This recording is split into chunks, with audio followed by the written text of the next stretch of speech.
Broadcasting live. It's America's longest running talk show on computers. It's Computer America, bringing you the biggest names in technology with guest interviews, new products, and your emails. Listen live at computeramerica.com on any device around the world. Email the show at live@computeramerica.com or find us on social media.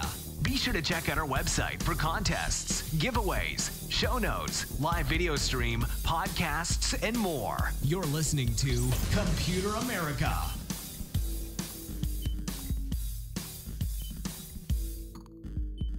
Hello and welcome into the Computer America Show. We are the nationally syndicated radio talk and technology. Welcome into the program. I hope all of you are having a fantastic Friday. And of course, there are weather events in the West. There's fires, horrible. And over here on the East Coast, I will say that snow continues to pile up. Very happy show at all because so far 5 inches. Sometimes things happen, but fortunately. So I'm your host, Ben Crossman. Welcome into the show. And today, because we have a long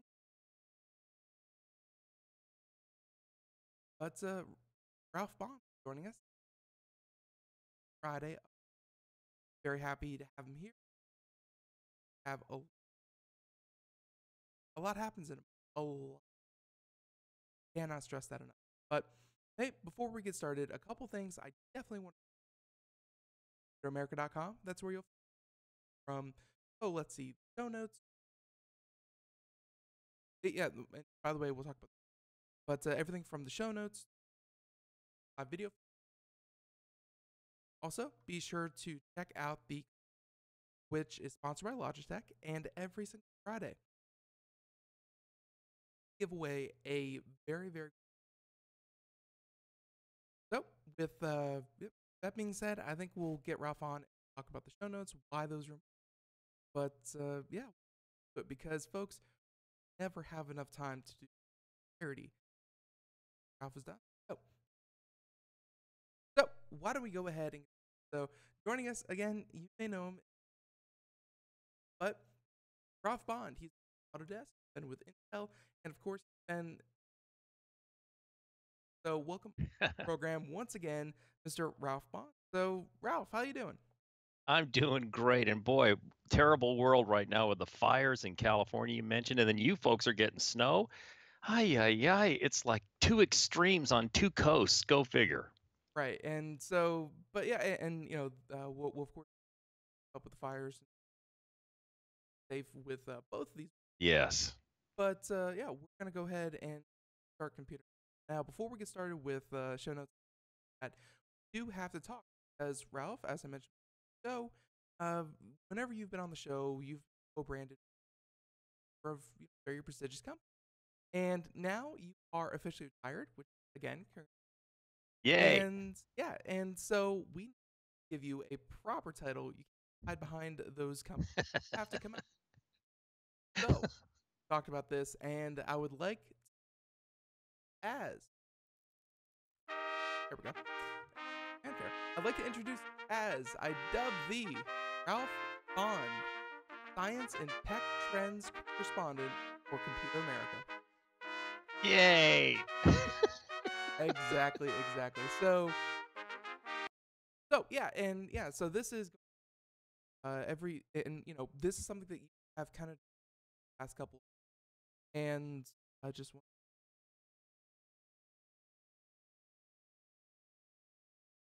Yeah, so I have to fix. But yeah, so but I did want to say I've developed as you've been on the show, and that we've really you talk about trending science gravitated towards. Definitely like that will build. And whenever Ralph's name, that there's gonna be technology.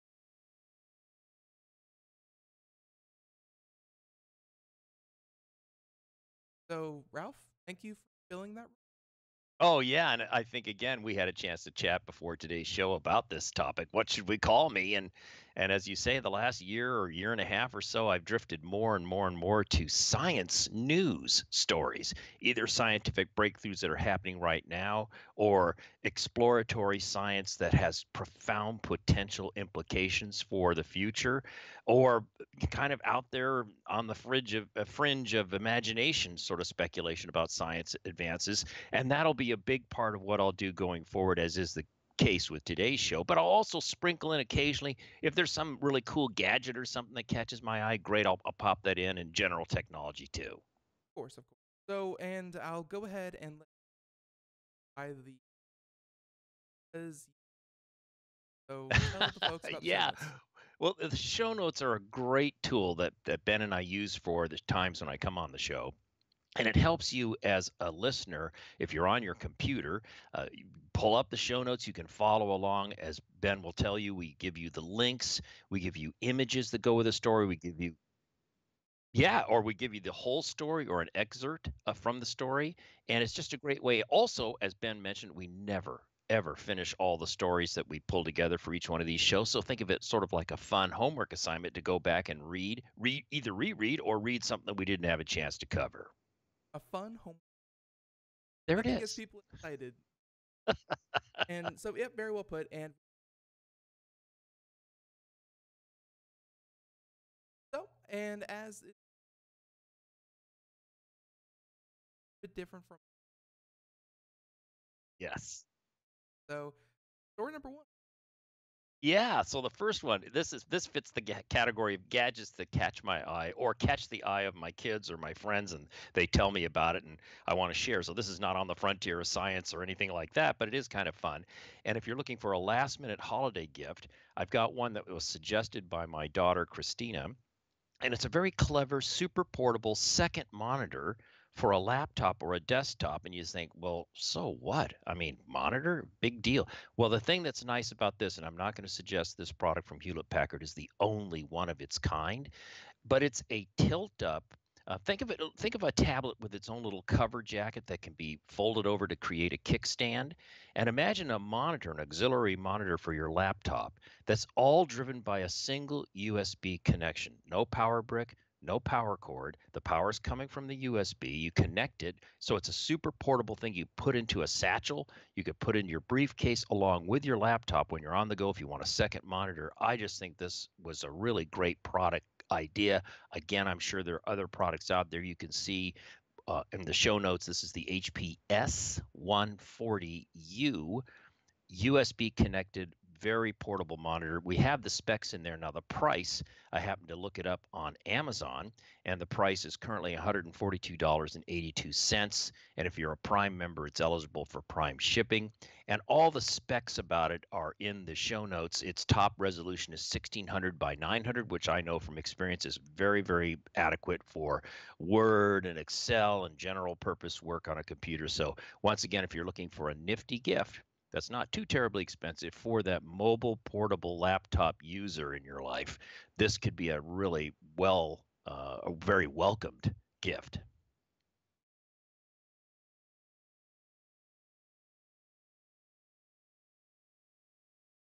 Hmm.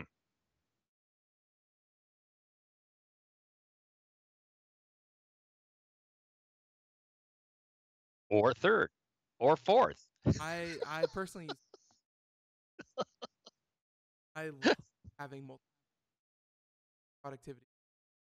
Amen. I have four monitors now. Prior to Wow. my Autodesk time, I retired, as you know, on the 17th of November. But prior to that, I had my Autodesk part of my office that had seven monitors going off of a single system, and it was just fantastic. So, and by the way, here's some trivia. I'm sure you know this, Ben, but Windows for a number of years, and of course Windows 10, can support, I believe, theoretically, up to 10 separate monitors if you have the graphic adapters or the USB dongle adapters and so forth to just daisy chain a bunch of monitors. In theory, again, you can support up to 10 separate screens. And one I hear, they get very large. Yeah, right, right. Actually,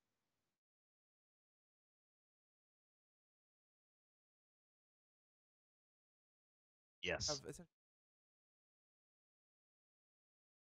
Yeah. applications. So, my point, second monitor, great idea. Hey, our audience, and also about very, very much a very, very Oh yeah. Oh yeah. And again, the picture in your mind, something that looks like a tablet with its cover that forms a kickstand. And again, all you need is a USB cable to connect it to your laptop. You could put it on a desktop, of course, but because of its slimness and its simple format and the only one connection, it's really meant for a mobile user experience, which most of us today are anyway. So yeah, it's a cool product. so with that one,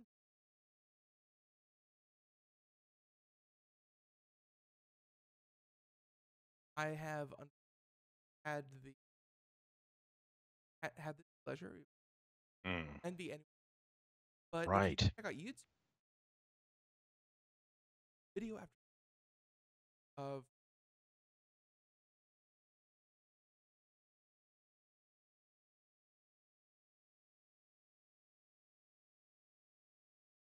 Yeah. so story number two, very simple. Yeah, exactly. So the story comes from an outfit called, or an online publication called New Atlas. The story is by Ben Coxworth, and the headline caught my eye. It says, "Electronic sticker may keep cyclists from getting doored, D-O-O-R-E-D, meaning struck by an opening door of a car that's parked or pulled along the side of the road," right? And as Ben was saying, boy, it's a common problem. We live very close to Portland, Oregon, where you have a really volatile mix of tight, small streets that were designed during the horse and buggy era with cars now and pedestrians and bicyclists. And you hear about these god awful accidents in Portland all the time with this sort of thing. Somebody opens a door and a cyclist just crashes into it. So here's the story. If you have the show notes, you can see the picture. And this fits a little bit more in the tech trend category. Right. And now here's a story. When you're cycling past parked cars on a busy road, you've really got to hope that none of those vehicles' drivers decide to open their door right in front of you. Well, a new prototype device, and this fits the theme of my correspondence, looking for stuff that's out there on the edge, right? So a new prototype device could help keep us or keep that from happening. It's called Life Sticker, and it's designed to cost less than €2. So that's about $2.38 US roughly to produce. So very inexpensive to produce, right? So here's more on the story.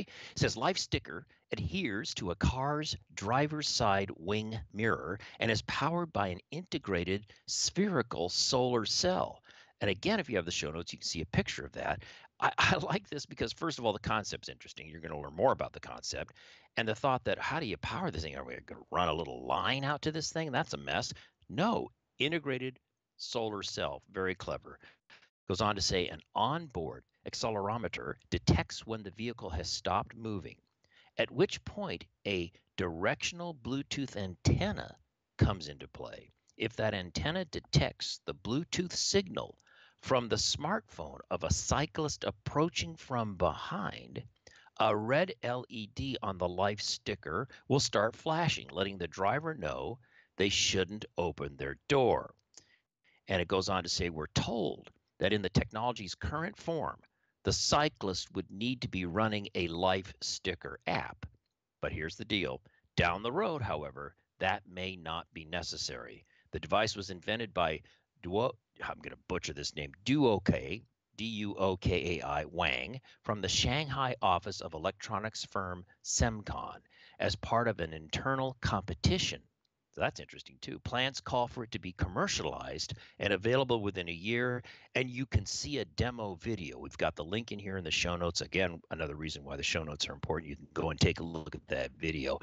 Ben, I just think there's a lot here. Can't you see this as being something where these developers should be talking to the automakers and saying, we've got lane detection, we've got assisted braking, we've got this, we've got that. How about adding this feature to your car and integrate it into a holistic car system instead of it being a one-off little sticker thing that you put on the mirror? But But be that as it may, the idea is great, the need is there, and I think it's a great idea.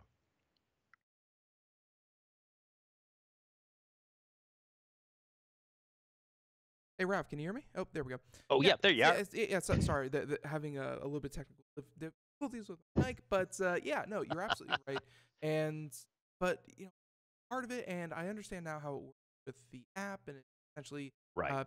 pings Bluetooth if you're close enough, and closer, it will go off. That seems a little, cumbersome. I really do hope that they were change this. Actually, this ties a article that we did with one of our. No, it was yesterday. I Mm. think. No. Okay, it was one show this week, and we were talking with someone here on the program, and essentially they were using Wi-Fi signal, and the changing of Wi-Fi signal, and Yeah. using a 3D, they could detect signals, and so like on like a wind speed device, and depending on Wow. how fast the signal was condensing because of Doppler effect. Yeah. Yeah, Right. they were able to tell wind speed just through Wi-Fi signal. No other power or connection was. And I hope that something like that with Bluetooth. I mean, something that is just so non-invasive, but at the Yeah. same time, just and here in the South, public transit not really that big a thing, and biking isn't Mm. really that big of a thing. But in China, where this is obviously Oh, developed, gosh, yes. as I understand it, bikes are, it's not so much stay in your bike lane. There are so many bikes that Yes. this is a real problem. So it's Oh, yeah. I love the price. I love the idea. Not wild about how it's currently implemented, but does show very Exactly. cool promise.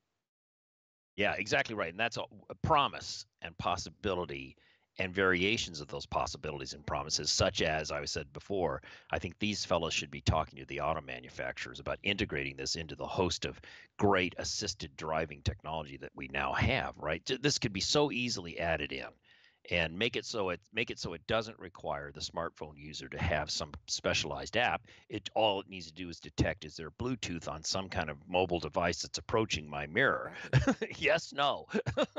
Exactly. That's all it would take. So yeah, it's and you're right. I mean, cars are definitely suitable in their current form or something like Right. this. I mean, they're Yeah. essentially computers on wheels. So makes very, very cool. And So again, true. very, very cheap. So, all right, story number 3: drones, phones, cell phone. Okay, no, I'll let you do it, but very cool. This is exciting because malaria is a huge problem. Yeah, this is definitely a little bit more on the exploratory frontier and clever, interesting ways to use existing technology in ways that for purposes maybe we didn't think of originally. This comes from Engadget, a story by John Fingus. He's one of the writers that I religiously follow. He's great. The title is Drones and Smartphones Help Fight Malaria in Tanzania. And again, it comes from Engadget. And the show notes have the link and so forth. But here's the story. It says, the fight against malaria has been improving, but there's still lots more work to do. For one thing, anti-larval sprays are both expensive and time consuming. You can't always afford to spray an entire area. And think about where we're talking about an area like Africa, so large, expansive wilderness areas in some cases, right? Says thankfully a mix of technology is making that mosquito battle more practical.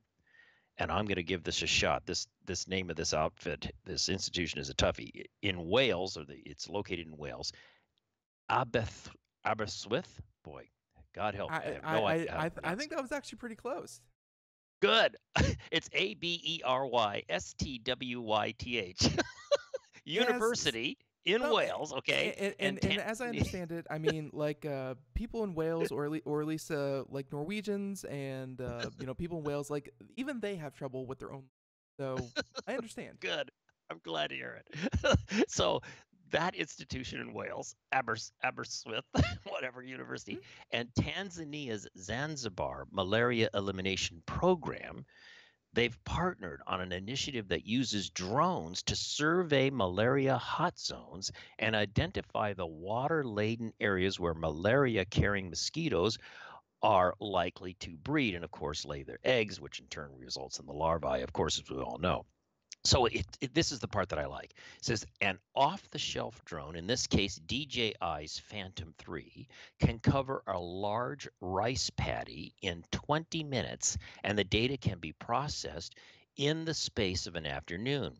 You can discover. And I apologize for interrupting real quick, Yeah. but and just to be clear, I believe the article probably meant to say large rice paddy field because or rice field Yes. because Exactly. obviously a rice paddy is something you eat, but no, rice. I'm sure people have seen movies covered in water and obviously a breeding ground. Mosquitoes. So Oh, go ahead. huge problem in of course Africa or any of these tropical climates of Yeah. Southeast Asia, all that sort of. You could just imagine the enormous and we have rice paddies. Gosh, in Northern California we had rice paddies when I went to Chico State a billion years ago.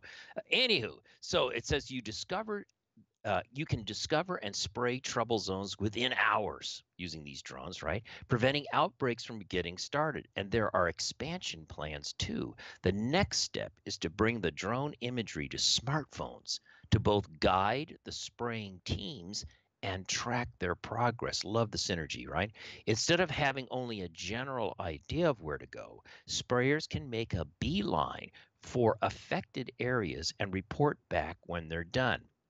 It could be a while before drone assisted spraying finds widespread use. Fine, but again, I applaud the idea, right? There are concerns that drones may interfere with local wildlife and spark privacy concerns. Of course, that has to be considered. The creators hope that familiarizing residents will make them more comfortable with the technology, though, and mindfulness could prevent clashes with the ecosystem. So long as that happens, it might be possible to virtually wipe out malaria in entire neighborhoods, and I would add zones and areas to your point, Ben, without having to spend a fortune or waste valuable hours. So, once again, existing technology, smartphone drones, put them together. What do you got? An opportunity to impact a health issue like helping to combat malaria. I love it. Yeah, this is a nice blend of technologies we many other fields. I mean, Right. using drones survey and direct people. That's obviously, again, speaking about the fires in California, they use drones every single time that they go out to monitor fires and direct, relief efforts and things like that. So, I Right. mean, using drones to direct people, not new, but doing so in poor countries and with malaria makes perfect sense. And I definitely like the Yeah. fact that they use, DJI or any drone company, it's off the shelf. This isn't specialized. This is a weird program. Just everyday technology making a change. I like that. Yeah. Agree. Definitely. So, speaking of technology making a change in everyday lives, here's a problem that personally, luckily, I don't have to deal with at all. But I do have friends that are red green colorblind and what have you. And Mhm. it's such a small thing that you don't really notice it. But I think to a lot of people, this can make a huge difference. So, we're number four. Yeah, story number four. Like you, we have a very close family friend who's colorblind, and this poor fella every once in a while has to say, "Is that green or is that blue or what?" Having trouble distinguishing different color patterns and blah blah blah. So, color blindness is not great. And this story caught my eye. It's from The Verge. It's a story by Thuy Ong. Ong is the last name. Here, get a load of the headline. This is immediately drew my attention. Samsung's new app helps people who are colorblind recalibrate colors on their TVs. Yes, okay, so let's get into this story. It says Samsung has launched a new app called See Colors, designed to help people who are colorblind adjust the color settings on their QLED TVs to their specific needs. The app lets people diagnose their personal deficiencies and links with the TV to adjust colors based on the results. Love it. Samsung notes that 300 million people suffer from color vision deficiency, or, of course, the acronym CVD. Got to have an acronym. with many unaware of their condition. That's an interesting point, too. The app claims to be able to identify the type and level of a person's color vision So deficiency. yeah, and and just like right there, that's very interesting because hey, we're in the tech field and people definitely do Yep. technology review. 300 million people think. How many of those are TV reviewers and they're like, every TV I've ever seen is horrible? It's like, dude, no, it's your eyes. But no, it like already Samsung, this is very, very cool because, I don't think anyone's ever going to claim that my new 70-inch TV is a medical device, but they want to help diagnose and alert people that, hey, you do have this condition. That's very cool. Oh, I agree. You can see why I love this story because, as you were alluding to, there's layers to it as you think about it, right? The implications, the applications, the possibilities. Just the fact that I could take this test. They make the comment in the article, makes the comment that sometimes people don't even know they have a color vision deficiency. Maybe it's not very pronounced, but it Because may be there. You can actually it's so run this personal. app and test yourself. Yeah, because it's so personal, yeah, someone says that something is red, and you say, well, it's more of a blobbish brown color, but yeah, Yeah. sure, that color is red. It's very hard to alert people that of this condition. So very cool that they can diagnose it. Continue with the article, please. Yeah, yeah, exactly. And so it goes on to say Samsung partnered with Professor Clara Wenzel from the Budapest University of Technology and Economics. She developed the color blindness test called C-Test, which uses color filters and mathematical models to diagnose levels of color vision deficiency. Professor Wenzel helped develop that test for TV and mobile devices. This is where starts expanding out here. Get this, the company claims the app can be used on any QLED TV, and it already comes pre-installed on 2016 Samsung Super Ultra High Def, SUHD TVs, and of course would apply to 2017 as well, of course, right? Today's rollout, now the story was posted November 28th, not that long ago, arrives globally for Android users. This is very cool.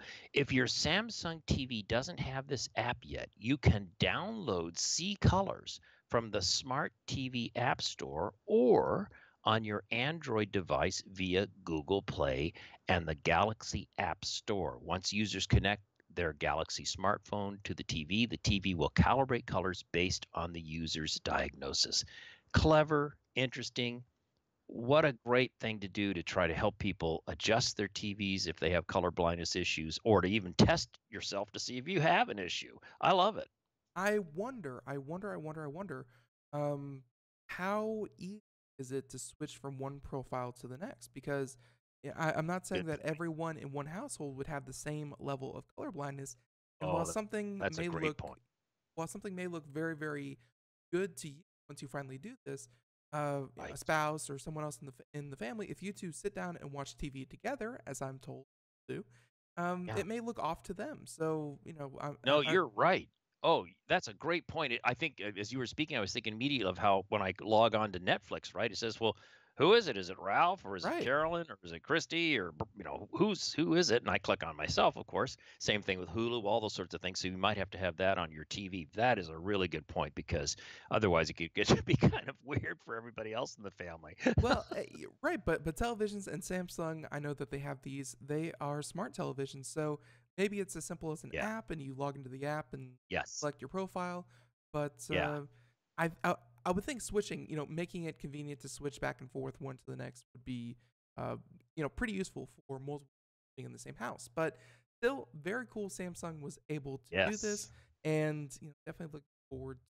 Looking forward to. By now, it's been out for a couple like a week or two. So Yeah. very, very cool. Google Play. Yeah. So Very cool stuff. yeah, and so Ralph, we have like 40 seconds left. So before we jump into the next article here, which everyone, if you're following along in the show notes, is story 5. We're gonna take a quick break. So Ralph, sit tight. Everyone else out there listening to the show, sit tight as well, as we come right back to more of these stories. And folks, we have a ton of great ones, including, well, next one, we're going to talk about robotics. Let's see, wind turbines, so green energy. Talk about Google and their new startup.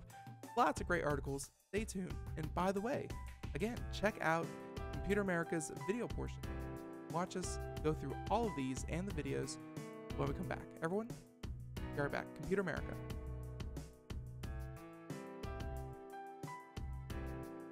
We are all Brother Wolf. 10 years ago, a group of locals banded together to create positive change. We took animals into our homes, held adoption events at local retailers, and talked to the community about our mission to help build a no-kill Asheville. A decade later, we have achieved so many victories for animals in need. There's been so much progress, yet there's still so much to do. As part of our year-long celebration, we encourage you to become a member of our special Compassionate Circle program. With a monthly donation of $10 or more, you will have behind-the-scenes access to the work we are doing at Brother Wolf. Our goal is to reach 1,000 members because we receive no government funding. Working together, we can help build and sustain no-kill communities. Learn more at compassionatecircle.bwar.org. We are a 501c3 tax-deductible organization.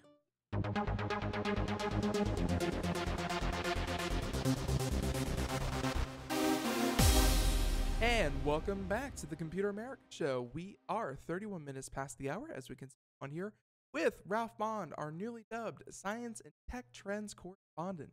I have to keep saying it, otherwise I'm going to forget it, and that would be awful. So, but yeah, Ralph Bond continues on with us. And actually, Ralph, before we do our next story, we do have a winner. So if you wouldn't mind, let's see, look up, there we go. So if you wouldn't mind helping us with this week's winner. So if you would grab the drums. I'm ready. Ready? Here we go.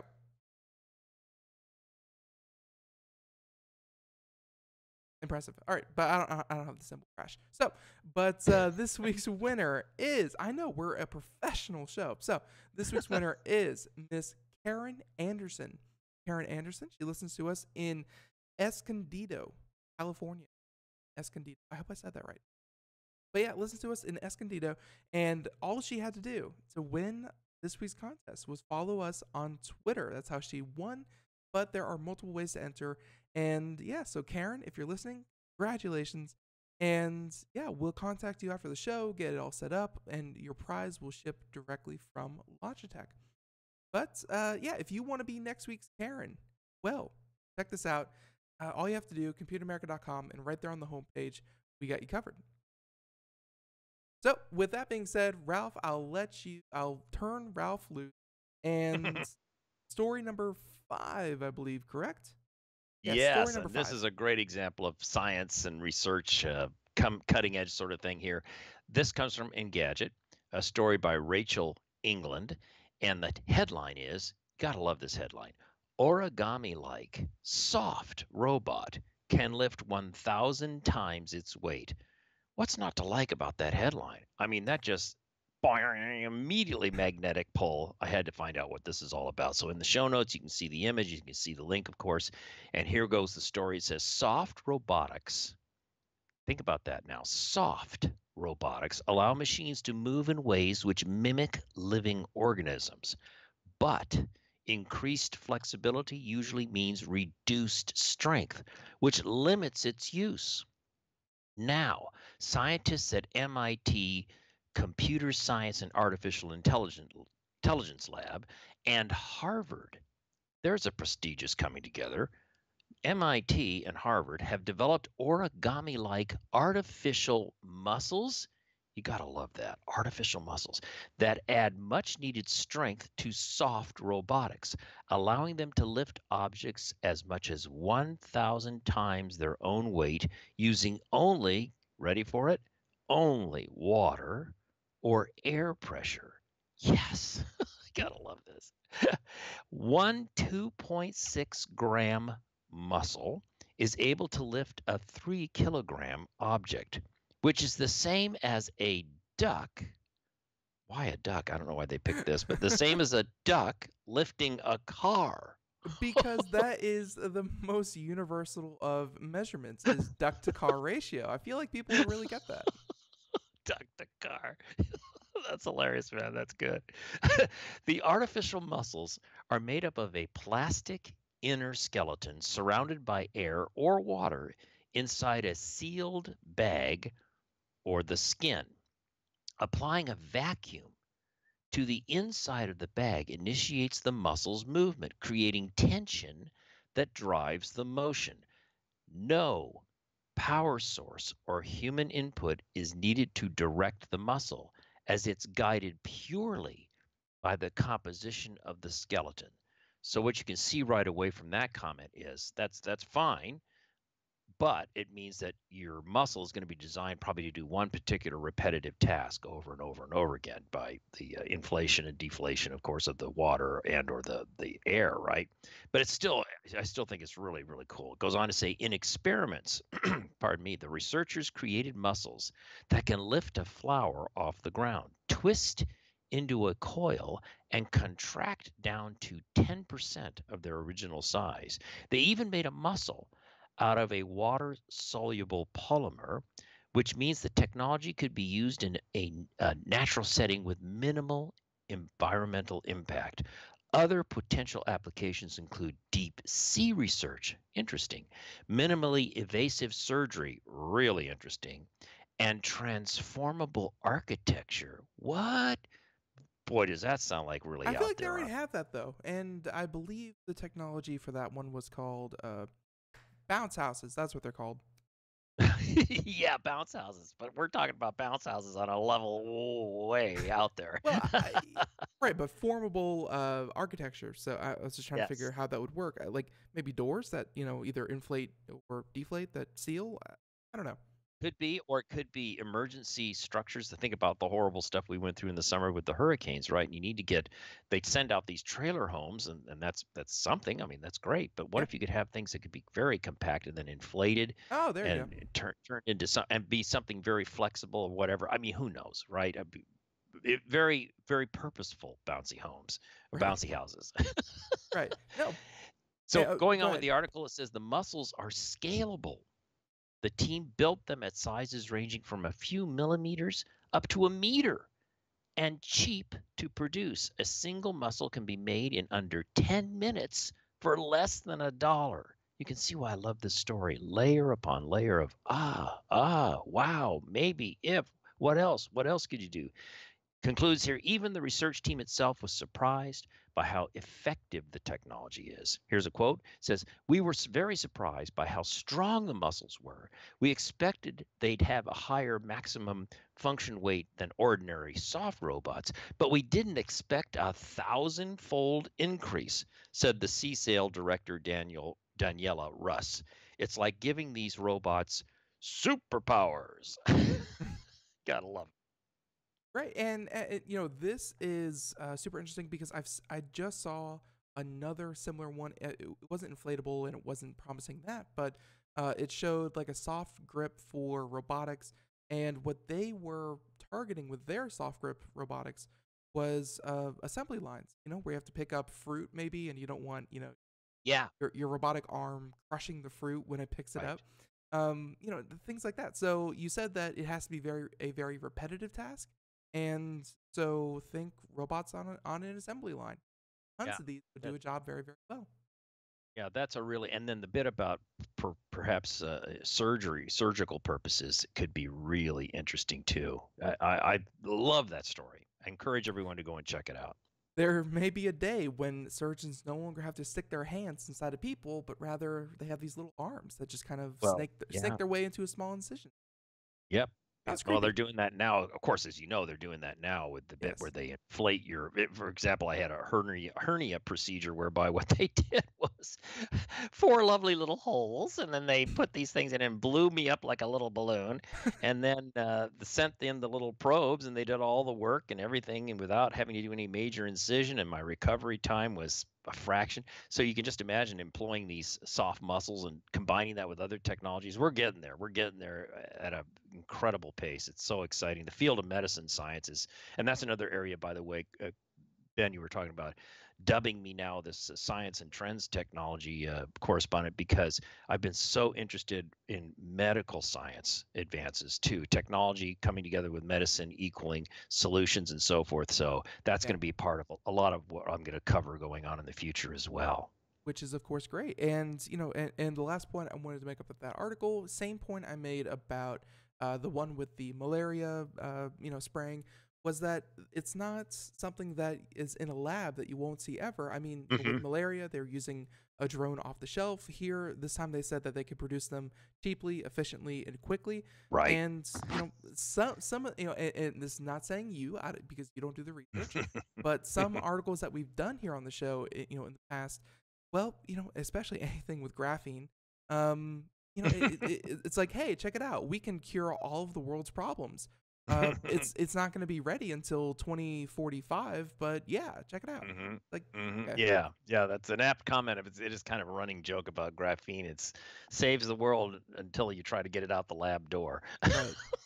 So, yep, that's ready to go, and that, of course, leads us into story number 6. Now, I'll be honest. I glossed over this one because I read the headline. It was a great headline, but the article, it again, just to warn everyone out there, this seems to be more of a think of the possibilities, a what if kind of Yes. article, more than this is something that we're gonna break ground on next month.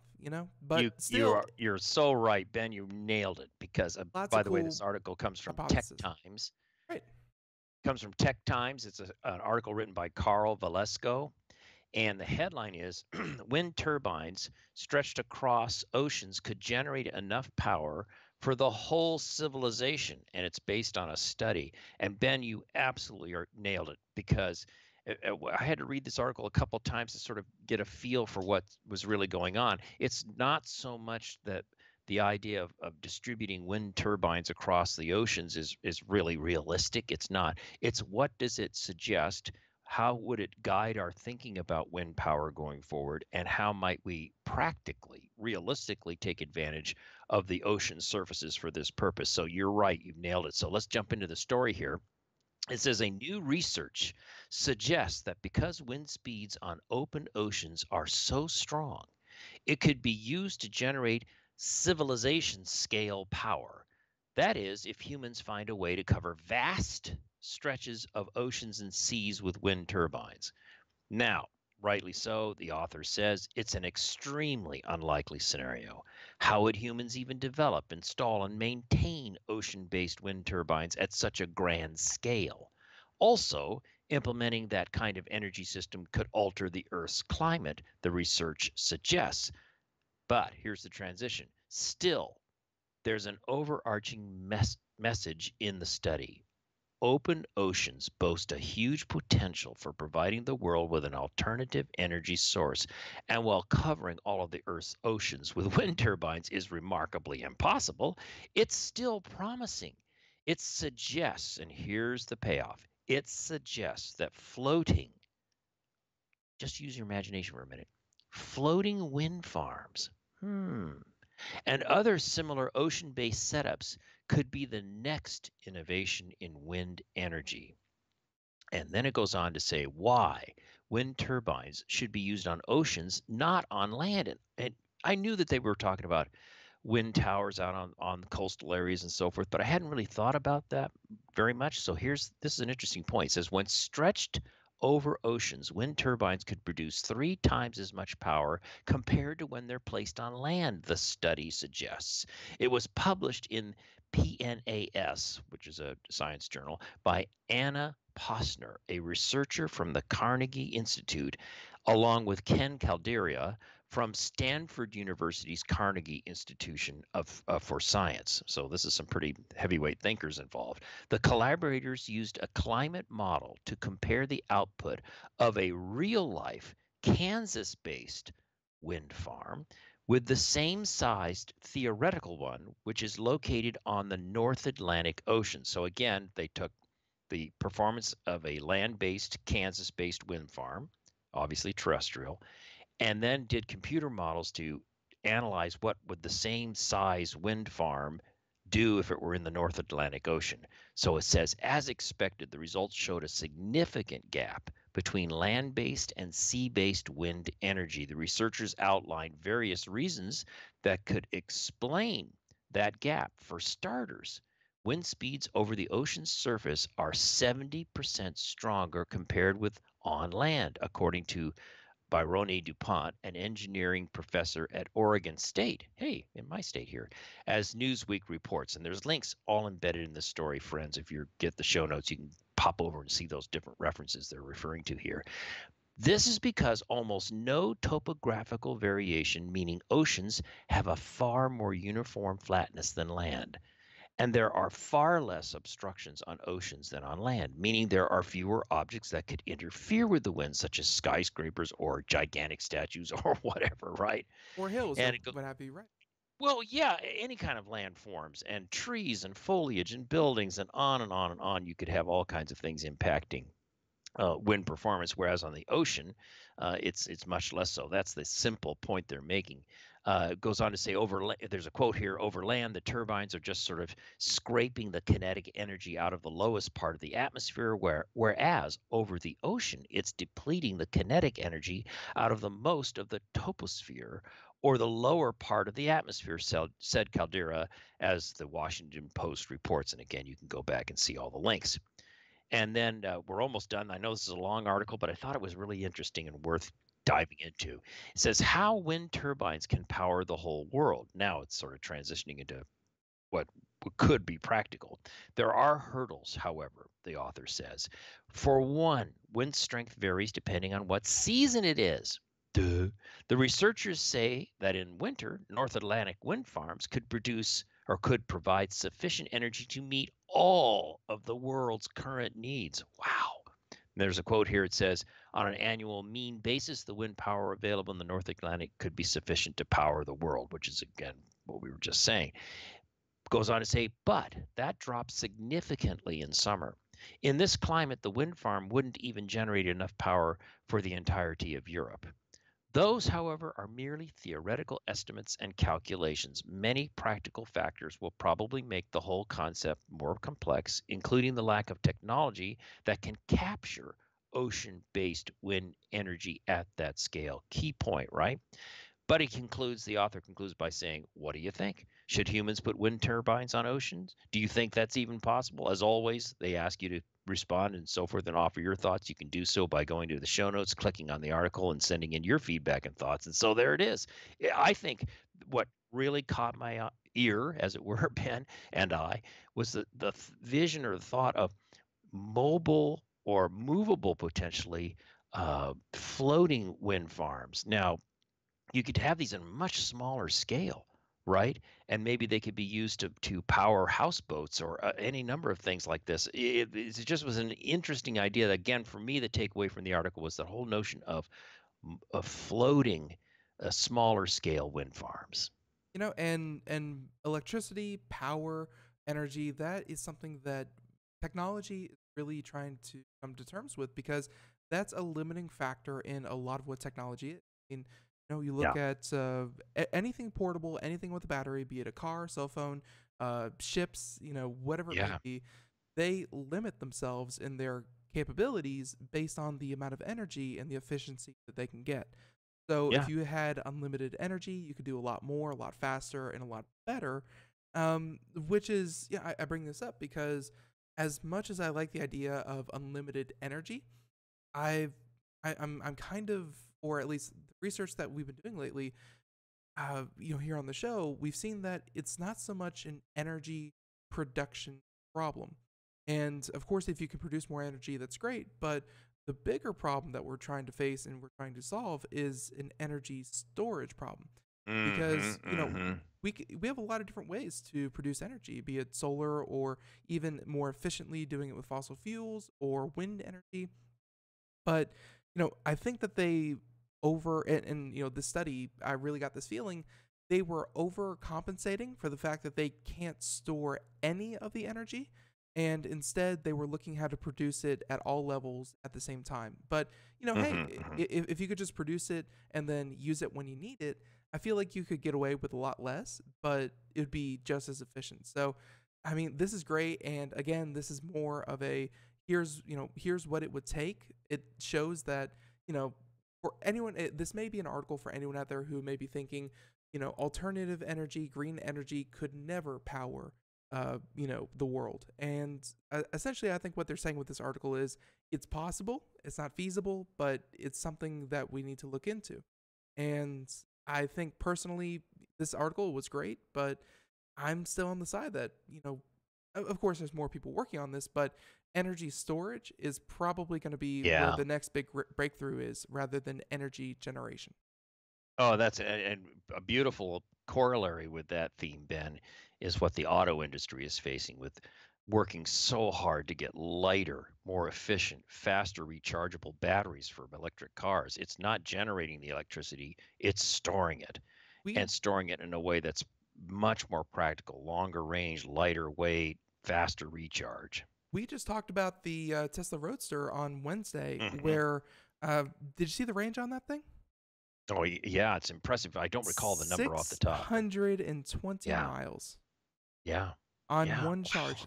That beats gas cars. Of course, I mean the car cost $200,000, so not as feasible as a gas tank, but it's But it shows the promise. yeah, shows the promise. That is so right on. And in fact, talking about energy and so forth, story seven's kind of fun. And this comes Go from for it. Tech Times, a story by Athena Chan. And the headline is Google's new startup, Dandelion, that's the name of the startup, to heat homes using geothermal energy. Ah, okay. This really caught my attention. So let's get into this computer here. Oops, there we go. My mouse had to re-wake up. There we go. It says Google's parent company, Alphabet Inc., is venturing into another territory that may just make heating and cooling homes cleaner and more affordable. Dandelion, again, that's the spin-off company, can bring geothermal energy right into people's homes. Ha! Geothermal energy at home is the subhead, and then it goes on to say Dandelion is literally bringing geothermal energy into to people's doorsteps, except they are taking it a step further by also bringing the renewable energy source inside homes and under the yard in a more efficient and convenient manner. Very interesting. Goes on to say, born from Alphabet Inc.'s Unit X, Dandelion is now working as an independent company, which aims to provide geothermal heating and cooling directly into people's homes. Now, here's a factoid that I knew coming from the architecture, engineering, and construction industry, where I was for the last 10 plus years with Autodesk, right? This factoid in 2004, and that's one of the most recent studies, but there's been more studies since that time. But Mhm. the implication still holds true. Buildings and residential homes in the United States emitted 2,236 metric tons of carbon dioxide, which accounts for 39% of the United States' total emissions. What? You don't think about buildings. In fact, if I recall right, buildings collectively and homes are the number one source of greenhouse gas emissions, not vehicles. This is large part due to the building's cooling and heating units, which often utilize energy from the combustion of fossil fuels. So it's a linked chain in that way. It is not just harmful to the environment, it's also quite costly. And this is where Dandelion comes in. Now, get this. This gets fun. Essentially, Dandelion aims to bring geothermal energy literally under people's homes where the system could provide ample cooling and heating system that is renewable and a lot less costly compared to traditional fuel-based systems. How does it work? Dandelion's geothermal system works by utilizing the natural energy contained in the ground under buildings and homes to heat its interior in the wintertime and reduce the heat in the summertime. In the winter, water circulating through the system's underground plastic pipes absorbs heat from the ground and is turned into warm air by the geothermal heat pump inside the home. In contrast, the same geothermal heat pump would absorb the warm air inside the home during the summertime and disperse the heat into the earth. One question I have right off the top, Ben, maybe you've been thinking about this too. How deep do we have to drill down to do this? And fun fact for everyone out there, the our current home, we actually have geothermal. We have a system just like this. We have been using it Oh, for cool. about 10 years now when it was first installed. Wow. And yeah, I'll be honest, it's not the easiest system to deal with. And that may be more of a situation of there's only, one or two licensed companies that can deal with this because they are pretty scarce. Yeah. But and as for the heating and cooling cost savings, they're okay, but they work pretty well. I think ours goes about, I want to say about 300 feet, and somewhere around Wow. 300 feet.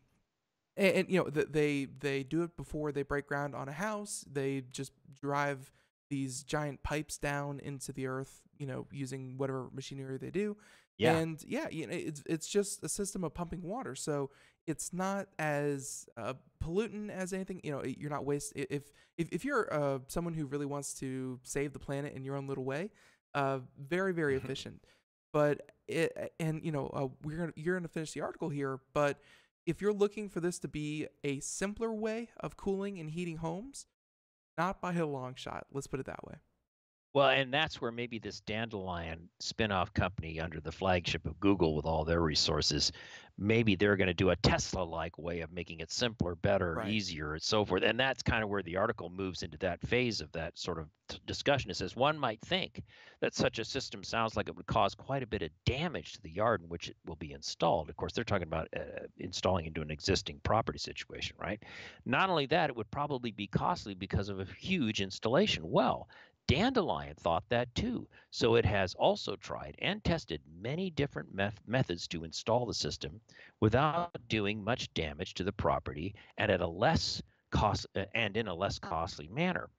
The company has designed a slender drill which would only drill holes that it actually needs, which are actually just 2 deep holes at a few inches in diameter. So the pipes are a few inches into diameter. Mm-hmm. It doesn't say in the article how many feet down to the earth. You were mentioning possibly around 300. Yeah. Compared to traditional installation methods, Dandelion evidently produces less waste, is less destructive to homes, requires less space to work, and may be installed in less than a day, as opposed to the usual 3 or 4 day installation for other geothermal systems, is what they're referring to. This process doesn't just make installation more convenient, it also cuts on homeowners' costs for landscaping, meaning the disruption of your property. Dandelion is currently focusing on homes in the northeastern United States and is working on the homes of clients in the state of New York. So this is one to watch. Let's see. But again, if you've got somebody like Google behind you as a spinoff company, they're going to have the resources. They'll have Tesla-like resources to work with.